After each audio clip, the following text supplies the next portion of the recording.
Hello नमस्कार दोस्तों, आप सभी कैसे हो। आप सभी का आपके अपने यूट्यूब चैनल अनूप स्टडी के 2.0 क्लासेस पर स्वागत है। दोस्तों आज की वीडियो में हम लोग सीखेंगे क्लास 10th मैथ यानी त्रिकोणमितीय अभिभूति सरल तरीके से। और आज से आप लोगों की क्लास 10th की वीडियो स्टार्ट की जा रही है, तो आप सभी लोग रोज़ प्रायः सुबह सुबह जुड़िए और आप सभी लोग मैथ भी सीखेंगे और अच्छे तरीके से सीखेंगे। क्लास 10th की पूरी तैयारी यहाँ पे कराई जाएगी। तो आप लोगों को सबसे अच्छा टॉपिक होता है जो उसे हम लोग कहते हैं त्रिकोणमिति यानी ट्रिगोनामेंट्री, तो वो हम लोग ज़रूर सीखेंगे और उसमें हम लोग अच्छे अच्छे सवाल भी लगाएंगे। तो आज की वीडियो में आप लोग देखिएगा, हम लोग बहुत ही सरल तरीके से सीखेंगे। एकदम बेसिक से हम लोग हाई लेवल तक जाएंगे, बेसिक टू हाई लेवल तक हम लोग सीखेंगे और मैथ में आप लोगों को कोई भी दिक्कत नहीं होगी। तो चलिए टाइम को ना बर्बाद करते हुए अब आपकी वीडियो स्टार्ट करते हैं। तो चलिएगा, आप मेरा पहला क्वेश्चन तो नहीं है। सबसे पहले हम लोग सीखेंगे कि जैसे कि एक ट्रायंगल बना हुआ है, तो ट्रायंगल में हम लोगों को देखिए सबसे पहले त्रिकोणमिति, जैसे कि नाम ही इसका क्या है, त्रिकोणमिति। त्रिकोणमिति ऐसे ही लिखा जाता है, त्रिकोणमिति। ठीक, ये मेरा लिखा हुआ है त्रिकोणमिति। ठीक, तो देखिए त्रिकोण, त्रिकोण का मतलब क्या होता है, त्रिभुज यानी तीन भुजाएं जिसकी हों, यही तो होता है त्रिभुज ना। तो देखिएगा ये मेरा एक त्रिभुज बना हुआ है, तो इसके कुछ नाम होते हैं। जैसे ये जो भुजा होती है इसे हम लोग कर्ण कहते हैं। क्या कहते हैं, इसे हम लोग कर्ण कहते हैं। और इस वाली भुजा को हम लोग आधार कहते हैं। क्या कहते हैं, आधार कहते हैं। और इस वाली भुजा को हम लोग लंब कहते हैं। इंग्लिश में पूछा जाए तो इसे हाइपोटेनियस कहा जाता है, इसे बेस कहा जाता है और इसे परपेंडिकुलर कहा जाता है। आप लोग लिख सकते हो, तो इसे हाइपोटेनियस यानी एच और बेस यानी बी और लंब यानी परपेंडिकुलर तो यानी पी। तो इस प्रकार से हम लोग इसे दर्शाते हैं। तो आई होप आप लोगों को ये समझ में आ गया होगा। अब हम लोग एक बात सीखते हैं यहाँ पे, जब ये थीटा कोण होगा, क्या होगा, जब ये थीटा कोण होगा तभी हम लोग इस नाम दे सकते हैं। अन्यथा यदि इसे हम थीटा मान लें या इसे थीटा मान लें तब ये भुजाएं चेंज होता जाती हैं और इनका नाम भी चेंज हो जाता है। तो ये लोग आप कन्फर्म रखिएगा। तो अब तक हम लोगों ने ये जान लिया आधार किससे कहते हैं, कर्ण किससे कहते हैं और लंब किसे कहते हैं। ये हम लोगों ने अच्छे तरीके से समझ लिया है ना। तो हम यहीं पास से चलिए अब कुछ फार्मूले सीखते हैं जो कि बहुत ही इंपॉर्टेंट होंगे हमारे क्लास 10th के लिए। तो सबसे पहले हम लोग सीखेंगे क्या, इस एक त्रिभुज को क्या मान लेते हैं, समकोण मान लेते हैं। तो हम लोग मानेंगे माना समकोण त्रिभुज, माना समकोण त्रिभुज। तो देखिएगा समकोण त्रिभुज होता क्या है, देखिए समकोण त्रिभुज उसे कहते हैं जो कोण 90 अंश का हो। तो यहाँ पास देखिएगा इसका एक कोण जो है ये कितने डिग्री का है, 90 अंश का है ना। हाँ, तो हम लोग इसे ध्यान रखेंगे। यहाँ एक कोण जो ए बी है ये 90 अंश का है और कोण बी थीटा है, यहाँ पास ये ध्यान रखिएगा। इतना जानते हुए अब हम लोग क्या करते हैं, सबसे पहले हम लोगों को कुछ फार्मूले आने चाहिए। जैसे कि हमें पता होना चाहिए इसकी कुछ प्रमेय होती हैं। तो हम लोग लिखते हैं जैसे कि साइन थीटा होता है, क्या होता है, साइन थीटा होता है। कॉस थीटा होता है, क्या होता है, कॉस थीटा होता है। टैन थीटा होता है। और फिर साइन का उल्टा होता है कोसेक थीटा, क्या होता है, कोसेक थीटा होता है।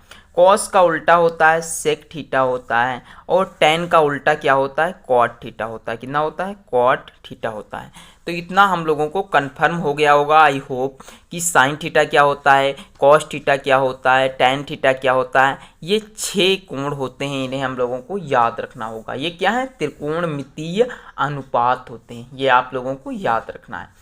तो हम लोग चलिए चलते हैं इनके कुछ सूत्र याद करते हैं। जैसे कि साइन थीटा बराबर क्या होता है हम लोग याद करेंगे ना।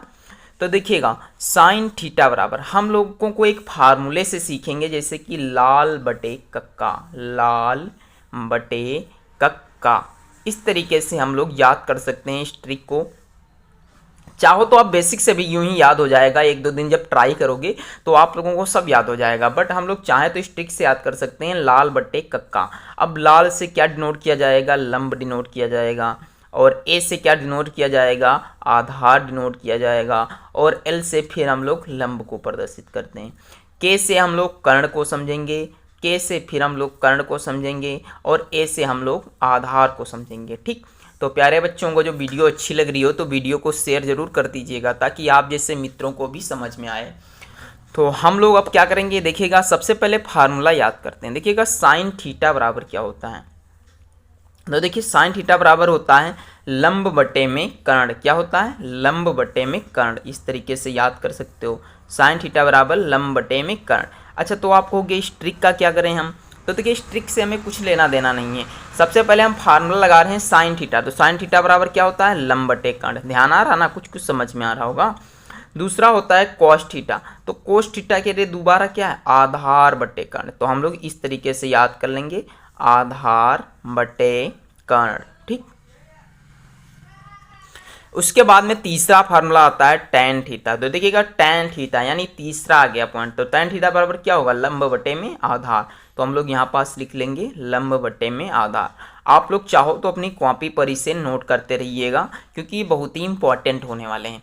तो यदि आप लोगों को ये 3 अनुपात याद हो गए, तो अब ये 3 बहुत सरल हैं। कैसे सरल हैं? देखिए, साइन का उल्टा क्या होता है? कोसेक थीटा होता है, अभी हम लोगों ने पढ़ा है। तो जब ये कोसेक थीटा इसका उल्टा होता है, तो इसका भी उल्टा होगा, यानी ये ऊपर चला जाएगा और ये नीचे आ जाएगा, यानी अंश और हर हो जाएगा। तो ये क्या हो जाएगा? कर्ण बटे में लंब हो जाएगा। क्या हो जाएगा? कर्ण बटे में लंब। उसके बाद में आता है sec theta. Sec theta cos का उल्टा होता है, यानी कर्ण बटे में क्या हो जाएगा? कर्ण बटे में आधार हो जाएगा। ठीक, फिर बचता है अगला कॉट थीटा। तो देखिए कॉट थीटा tan का उल्टा होता है, यानी आधार बटे में हम लोग लंब लिखेंगे, आधार बटे में लंब।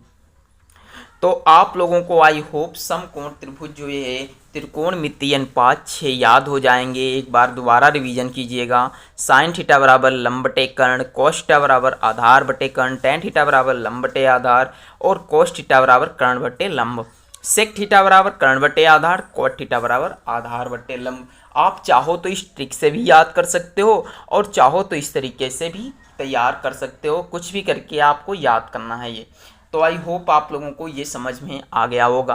अब हम लोग चलते हैं, कुछ इसके मान भी याद करते हैं ना, तो वो भी याद होने चाहिए। तो चलिए मिलते हैं अगली वीडियो पे, तब तक के लिए जय हिंद जय भारत। अगर जो वीडियो अच्छी लग रही हो तो प्लीज़ वीडियो को लाइक और शेयर ज़रूर करें। चैनल पर नए हैं तो चैनल को सब्सक्राइब करना बिल्कुल भी ना भूलें। तो चलिए दोस्तों, हम लोग सीखते हैं कोण को नापने की विधियां। आगे की वीडियो में हम लोग देख रहे हैं कि कोण को नापने की कितनी विधियां होती हैं, जैसे कि आप लोगों ने बेसिक कक्षाओं में सीखा होगा। तो हम लोग क्यों ना आज का टाइम क्यों बर्बाद करें, तो हम लोग सोचा कुछ वीडियो थोड़ी और बड़ी कर दी जाए। तो हम आज की वीडियो में सीखेंगे कि कोण को नापने की विधियाँ कितनी होती हैं। तो देखिएगा, कोण को नापने की 2 विधियाँ होती हैं। एक तो हम उसे माप सकते हैं डिग्री में, क्या? डिग्री में। और एक तो हम माप सकते हैं उसे रेडियन में। किस चीज़ में? रेडियन में माप सकते हैं। ये 2 विधियाँ होती हैं कोण को मापने की, आप लोगों को याद रहना चाहिए। तो देखिएगा, डिग्री में हम जब मापते हैं तो वहाँ पे जो एक समकोण जो होता है, क्या होता है? एक समकोण होता है, वो 90 डिग्री के बराबर होता है। ये आप ध्यान रखिएगा। और रेडियन में होता है, इसे हम लोग रेडियन में जो होता है, इसे हम लोग रेडियन ऐसे भी दर्शाते हैं, इसे हम लोग रेडियन कहते हैं। क्या कहते हैं? इसे रेडियन कहते हैं। और रेडियन का मान होता है 180 डिग्री, यानी कितना होता है? 180 अंश होता है। आप लोगों को ये भी ध्यान रखिएगा। यानी कोण को नापने की 2 विधियां हैं, एक तो डिग्री में है और एक रेडियन में है। तो हम लोग क्या करेंगे, तो हम लोग कुछ सवाल इस पे बेस्ड लगाएंगे आज की वीडियो में। तो शुरू से सीखिएगा, वीडियो को बिल्कुल भी स्किप ना करें और वीडियो को देखते रहिए। हम लोग चलते हैं आपको लोगों को समझाने के लिए कुछ सुधार लें। देखिएगा, सबसे पहले तो हम लोग एक बात सीखते हैं, ये अगर हमें डिग्री को रेडियन में बदलना हो तो हम लोग क्या करते हैं, और ये रेडियन को डिग्री में बदलना हो तो हम लोग क्या करते हैं, ये आप लोगों को ध्यान रखना है, समझिएगा। यदि हमें क्या करना है, डिग्री को रेडियन में बदलना है, तो देखिएगा ध्यान रखिएगा, यदि हमें ये रेडियन है और इसे डिग्री में डिग्री है और इसे हमें रेडियन में बदलना है, तो पाई अपान 180 से भाग करेंगे और इसकी गुणा उसी संख्या x से कर देंगे, इसके ऊपर रेडियन लगा देंगे। देखिएगा, ये जो सी तरीके का लग रहा है इसे हम लोग रेडियन कहते हैं। क्या कहते हैं? रेडियन कहते हैं। तो चलिए इसी बेस्ड पे हम लोग सवाल हल करते हैं। तो देखिएगा, पहला क्वेश्चन है मेरा कि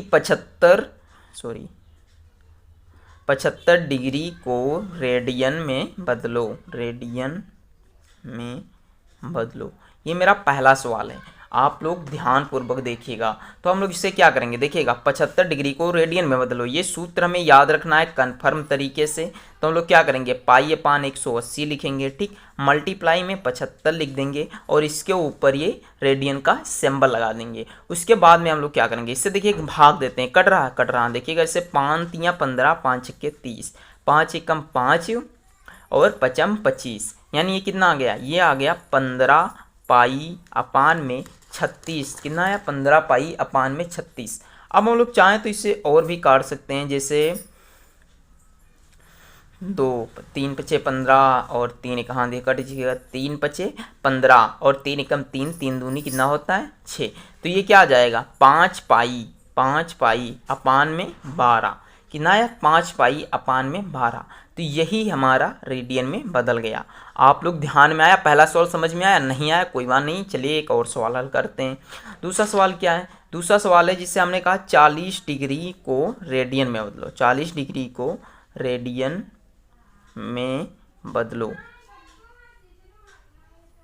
देखिए 40 डिग्री को रेडियन में बदलना हमें, तो रेडियन में बदलने के लिए हमें पता है क्या करना होता है, 100 डिग्री फार्मूला में याद है, पाई अपान 180 मल्टीप्लाई में वही संख्या लिखनी होती है जिसे हमें बदलना होता है। तो देखिएगा पाई अपान तो हम 180 लिखेंगे ही, ठीक, मल्टीप्लाई में कितना लिख देंगे 40, एक जीरो से एक ये जीरो कट गया ना, बचा क्या 4। तो देखिए 2 दूनी 4, 2 नवा 18, यानी कितना आ गया, ये आ गया 2 पाई अपान में 9 रेडियन। तो आई होप आप लोगों को ये समझ में आ रहा होगा कि डिग्री को रेडियन में कैसे बदलते हैं। अब हम लोग एक और सवाल को हल कर लेते हैं, जिससे मैंने कहा 135 डिग्री को, कितने को 135 डिग्री को हल करो। क्या करना है, इसे रेडियन में बदलना है, ध्यान रखिएगा। तो हम लोग क्या करते हैं, इसे लिखते हैं पाई अपान 180, दिख रहा है नहीं, देखिएगा आप देखिएगा, पाई अपान 180 मल्टीप्लाई में 135। अब क्या करेंगे, इससे भाग देंगे, जैसे 5 से कट जाएगा, हमें पता है 5 अपना 5 का 30, 5 दूनी 10 और 5 सत्ते 35। अब ये 3 से और कट जाएगा, 3 नवा 27 होता है, 3 एकम 3, 3 दूनी 6 होता है, 3 त्रिका 9 होता है, 3 चक्कू 12 होता है। तो यानी 3 पाई अपान में 12। तो दोस्तों ये सवाल आप लोगों को आई होप समझ में आ गए होंगे। तो आप लोग हम देखते हैं कि हमारी वीडियो को सब्सक्राइब नहीं करते हो, बिना सब्सक्राइब हुए लोग देखते हैं 62% और सब्सक्राइब हुए लोग देखते हैं मात्र 48%, ठीक, सॉरी 38%। तो आप लोग क्या करिए, इससे देखिएगा आप लोगों के बाईं तरफ एक ब्लैक या रेड कलर के कॉर्नर पर लिखा होगा सब्सक्राइब, तो आप प्लीज़ इसे सब्सक्राइब कर दीजिए। उसे सब्सक्राइब करते हुए आपको 0.9 सेकंड लगेंगे, आपको उससे कोई नुकसान नहीं होगा, हमें उससे उत्साह मिलता है ताकि हम जब अगली वीडियो बनाएं तो आप लोगों के तक ज़रूर पहुंच सके। तो चलिए मिलते हैं अगली वीडियो में, तब तक के लिए जय हिंद, जय भारत।